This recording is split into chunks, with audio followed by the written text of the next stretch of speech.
ত্রিপুরা রাজ্যকে যদি সেরকম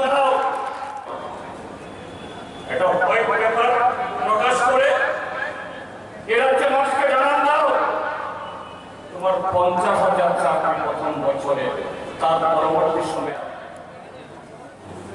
একদিক থেকে রাষ্ট্রশক্তিগুলো কোথাও কোথাও এখন আটকে আছে। একটা কেন এত বড় সভ্যতা, এত বর্বরতা? এটাকে চলতে দেওয়া যাবে না। এর থেকে ত্রিপুরাকে উদ্ধার করবার জন্য ত্রিপুরার গণতান্ত্রিক, দেশপ্রেমিক, ধর্ম নিরপেক্ষ দৃষ্টিভঙ্গি সম্পন্ন সমস্ত শক্তিকে দল মত সবকিছুর ঊর্ধ্বে থেকে ঐক্যবদ্ধ হতে হবে। যদি আমাদের এই ঐতিহ্যকে পুনরুদ্ধার আমরা করতে না পারি, পুনঃপ্রতিষ্ঠা আমরা করতে না পারি, বেঁচে থাকবার জন্য আমাদের সামনে যে গুরুত্বপূর্ণ জরুরি সমস্যাগুলো, দাবিগুলো, সেগুলোর জন্য কথা বলবো কি করে, লড়াই করবো কি করে, সংগ্রাম করবো কি করে। তাই আজকের দিনে শুধু বামফ্রন্ট না, মার্ক্সবাদী কমিউনিস্ট পার্টি না, আমাদের ত্রিপুরায় বিভিন্ন আমাদের রাজনৈতিক দলগুলো আছে, বিজেপির বিরুদ্ধে এখানে সেখানে কথা বলছেন, আক্রান্ত হচ্ছেন। আপনারাও আপনাদের কাছে আমরা আবেদন করব, ভোট যখন আসবে কোন দল তার সাথে নির্বাচনী সমঝোতা করবেন, এটা যার যার দলীয় যে নীতি, মতাদর্শ, কৌশলগত অবস্থান, তার উপর ভিত্তি করে ঠিক করবেন। এই স্বাধীনতা প্রত্যেক দলের আছে, স্বাতন্ত্র অস্তিত্ব রক্ষা করে সে ভূমিকা নেবার যে অধিকার, সে অধিকারের উপর আমাদের কারুর হস্তক্ষেপ করার সুযোগ নাই। কিন্তু আমাদের যে ঐতিহ্য, যেটাকে ধ্বংস করে ফেলেছে, এটাকে পুনরুদ্ধার করার জন্য ঐক্যবদ্ধ হওয়া দরকার। আপনিও যদি সেখানে আপনার অধিকার প্রতিষ্ঠা করবার জন্য ভূমিকা নিতে চান, আপনিও আক্রান্ত হচ্ছেন, সেই কারণে আপনাদের কাছে আমরা আবেদন করব, এই প্রশ্নে আমাদের গণতান্ত্রিক এবং ধর্ম নিরপেক্ষ শক্তি, বামপন্থী ফ্রন্ট সহ আমাদের ঐক্যবদ্ধ ভাবে এগোতে হবে। এটাই হচ্ছে এই সময়ের সবচেয়ে জরুরি প্রয়োজন। আমরা বিশ্বাস করব ত্রিপুরা রাজ্যের মানুষ এই সমস্ত গণতান্ত্রিক ধর্ম নিরপেক্ষ শক্তিকে এই প্রশ্নে কার্যকরী ভূমিকা নেওয়ার মতো একটা জায়গায় নিয়ে যাওয়ার ক্ষেত্রে গুরুত্বপূর্ণ ভূমিকা আপনারা গ্রহণ করবেন। অভিজ্ঞতা কি? গত নির্বাচনে তাদেরকে সবচাইতে বেশি প্রলুব্ধ করেছিল যুব শক্তি। কি প্রতিশ্রুতি বলে আপনাদের ভারাক্রান্ত করবো না, আপনারা আমার চেয়ে বেশি জানেন, আমাদের আগে বক্তারা এগুলো বলবার চেষ্টা করেছে। উপজাতি, অনুপজাতি, হিন্দু, মুসলমান, বৌদ্ধ, খ্রিস্টান নির্বিশেষে ঐক্যবদ্ধ ভাবে বলে বলে লড়াই সংগ্রামের মধ্য দিয়ে যে তাৎপর্য মণ্ডিত ঐতিহাসিক ঐতিহ্য ত্রিপুরার বুকে গড়ে তুলেছে। 55 মাসের দুঃশাসনে বিজেপি আর বিজেপি জোট সরকার এগুলোকে ধ্বংস করেছে, শ্মশানের কিনারায় নিয়ে গেছে। গণতন্ত্র আক্রান্ত। ये विकल्प के चलते हुए हम भारत को और त्रिपुरा को अपने पूरी देश के हर हिस्से को हम बदल सकते हैं एक बेहतर समाज में, एक बेहतर प्रांत में। लेकिन वो करना है तो इन राजनीतिक ताकतों को सत्ता से दूर रखना होगा, तभी ये संभव। तो वैकल्पिक नीतियां हैं, साधन है देश के अंदर, लेकिन सबसे बड़ी अड़चन है ये भाजपा और उसकी नीतियां और इसकी नफरत और हिंसा की राजनीति। उससे मुक्त पाना जरूरी है और वहां पर अपने नौजवानों का बहुत बड़ा भूमिका है। नौजवान हमारा तय करेगा कि क्या किस तरीके की भविष्य होगी खुद की और किस तरीके की भविष्य होगी अपने देश का और आपके त्रिपुरा का। और ये नौजवान को आज तय करना होगा कि किस तरीके से त्रिपुरा चाहते हो आप, किस तरीके के भारत चाहते हो आप।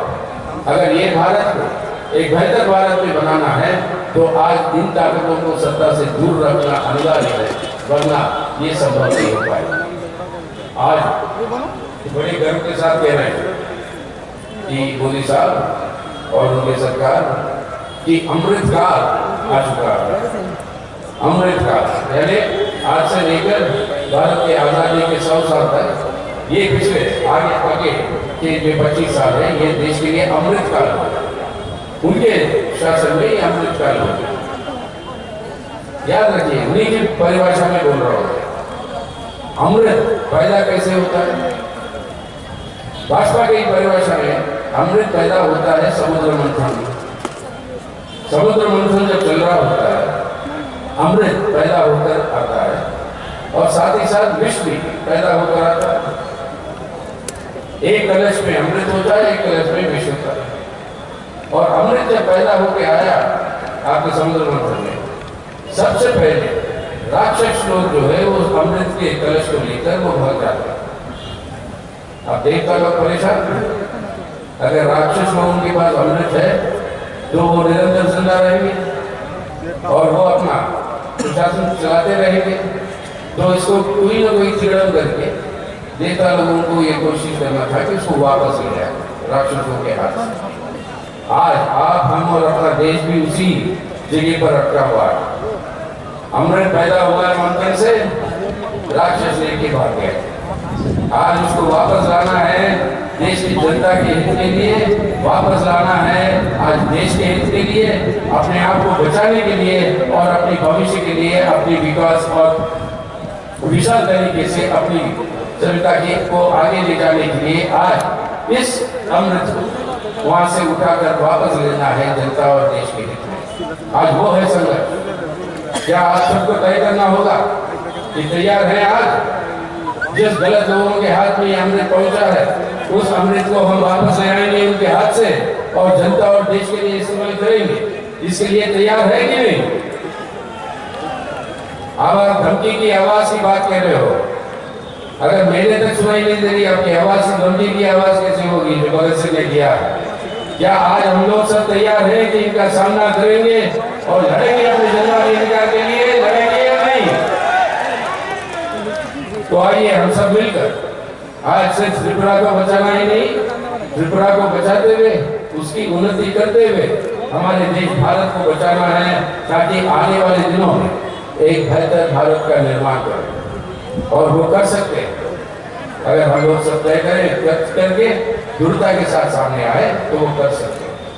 आज आप जिस तरीके से बहादुरी दिखाए और जितना हिम्मत करके पूरी कोशिश इन्होंने जो की इस कड़ी धूप में, पूरी राज्य सरकार की कोशिश और भाजपा की कोशिश के बावजूद हजारों की तादाद में इतनी बड़ी जलसा यहाँ पे जो हो रही है, आम सभा जो हो रही है, वो ही प्रमाणित करता है कि आज जितने भी बार मोदी साहब आ जाए हैं त्रिपुरा में, त्रिपुरा की जनता ने तय कर चुकी है ये कुशासन की सरकार भाजपा की नहीं चल सकती है, रोकने वाला कोई ताकत नहीं है। लेकिन याद करो, उन्हीं की परिभाषा में बोल रहा हूँ, उन्हीं की परिभाषा में बोल रहा हूँ। रामायण में राम क्या घोड़े को कोई रोकता है? कौन है ये घोड़े को रोकने वाला? घोड़े को रोकने वाला दो जुड़े भाई लव और कुश, और ये जुड़े भाई इस राम की अश्वमेध यज्ञ के सफेद घोड़े को रोकते हैं। आज की राजनीतिक परिस्थिति में राजनीतिक जुड़े भाई हैं, और वो राजनीतिक जुड़े भाई हैं जो लाल झंडे के अंदर नजर आ रहे हैं आपको। एक किसान का हथौड़ी और एक किसान का हसिया और मजदूर का हथौड़ी। ये किसान हथौड़ी का जो एकता है, ये है दो जुड़वे भाई, और ये दो जुड़वे भाई लाल झंडे के साथ है। और ये लाल झंडा आज भाजपा के अश्वमेध यज्ञ को रोकेगा, इस सफेद घोड़े को रोकेगा और अपने देश को, त्रिपुरा को बचाएगा। आज ये हम लोगों को ये संकल्प लेंगे कि आज देश को बचाना, तब इस लाल झंडे को मजबूत करना।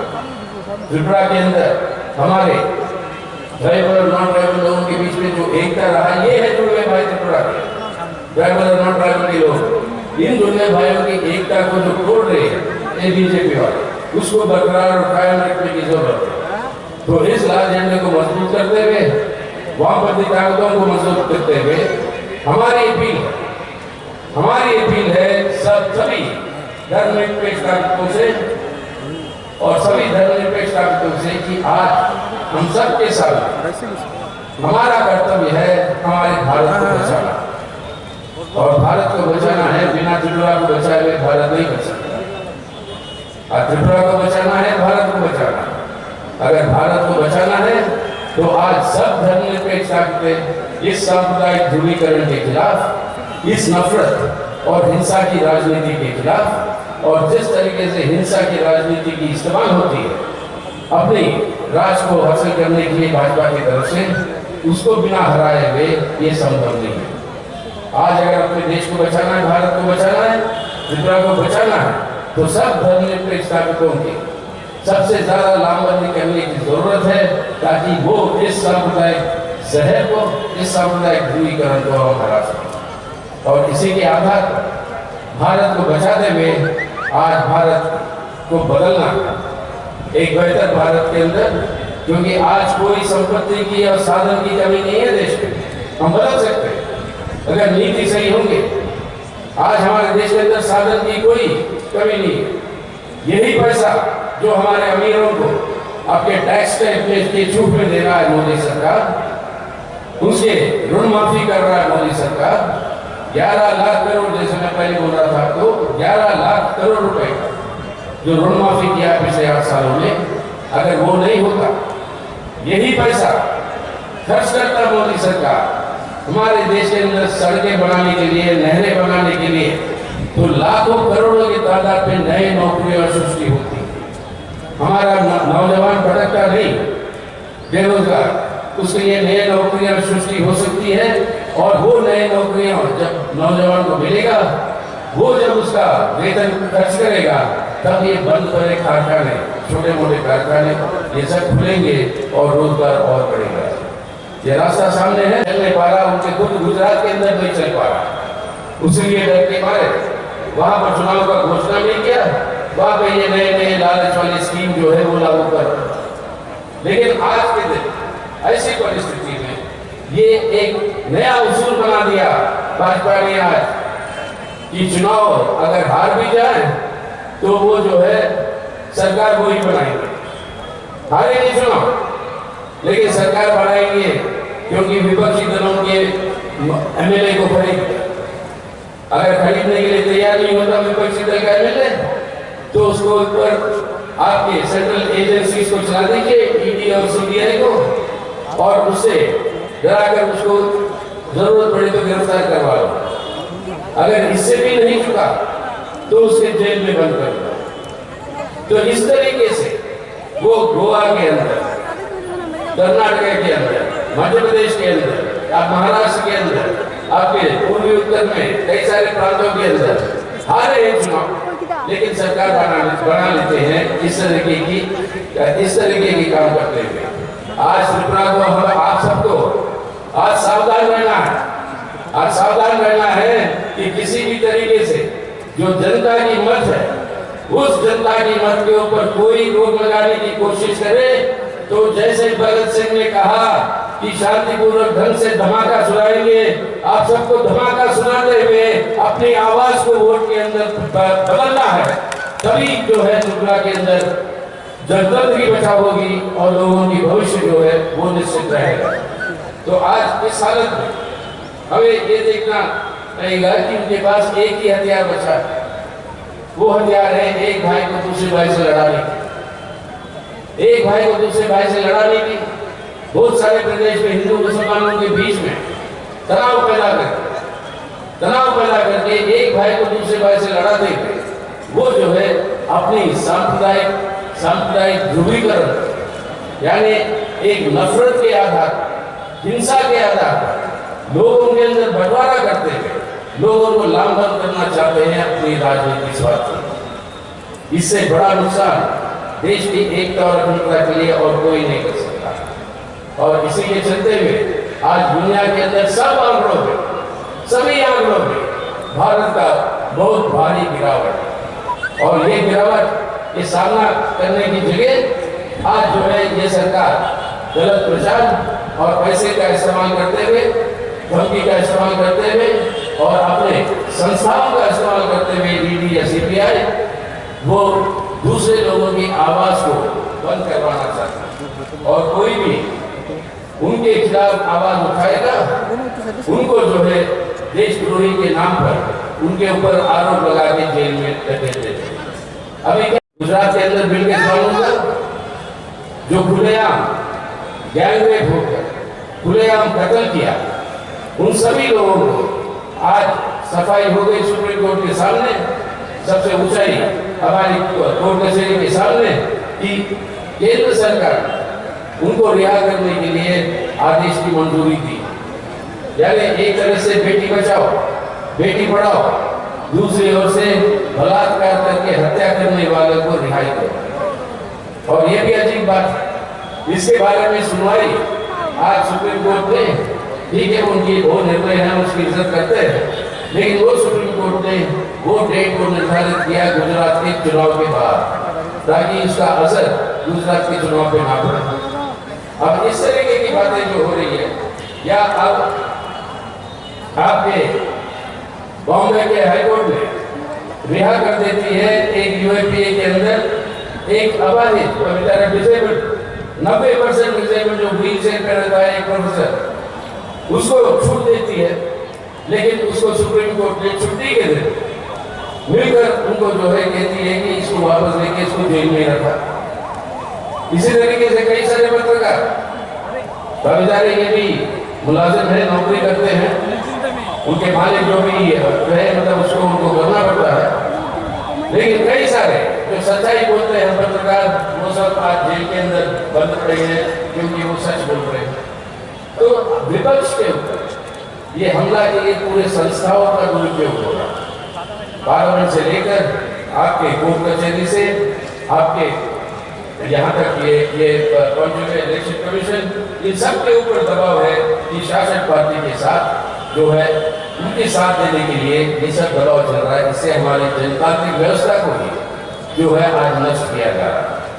यानी एक तरह से देखें भारत का संविधान जो है जिसके 4 मुख्य स्तंभ है, और वो 4 मुख्य स्तंभ है धर्मनिरपेक्ष जनतंत्र, दूसरा है आर्थिक संप्रभुता, यानी देश की संपत्ति आपकी और हमारी, मालिक लोग। आज मोदी सरकार हो या कोई भी सरकार, ये सरकार जो है सिर्फ मैनेजर को कोई अधिकार नहीं होता बिना जो मालिक है उसकी इजाजत लिए हुए उस संपत्ति को बेचने का। मोदी सरकार वही काम कर रहा है, बिना हमारी इजाजत लिए आपकी हमारी लोगों की, वो हमारी संपत्ति को बेच रहा है पब्लिक सेक्टर को, और ये लूट मची हुई है। ऐसे परिस्थिति में मालिक को क्या करना चाहिए? मालिक के पास सामने एक ही रास्ता है, और वो रास्ता है कि ये मैनेजर अगर गलत कर रहा है, लूट रहा है हमारी संपत्ति को, इस मैनेजर को हटाओ और नए मैनेजर को ले आओ। वही है तरीका हमारी संपत्ति को बचाने का, और उसी तरीके से आज इस बीजेपी को हटाने की जरूरत है देश में और आपके त्रिपुरा में। बिना उसके ना हमारे देश को बचा पाएंगे हम, ना हमारी जनतांत्रिक अधिकारों को, ना हमारी भविष्य। तो ऐसे परिस्थिति में मार्क्सवादी कम्युनिस्ट पार्टी की ये सीधा अपील है लोगों से कि आज के दिन एकमात्र अपील अगर कोई है कि कौन है ये ताकत जो इस सांप्रदायिक ध्रुवीकरण को, ये जो लूट मचा हुआ है इस देश का, इस संपत्ति का, इस लूट को रोकने वाला कौन है, उसका एक ही तरीका है और एक ही उसका जवाब है। याद करिए बहुत कुछ रामायण के बारे में, रामायण को याद करते हैं हमारे भाजपा के लोग।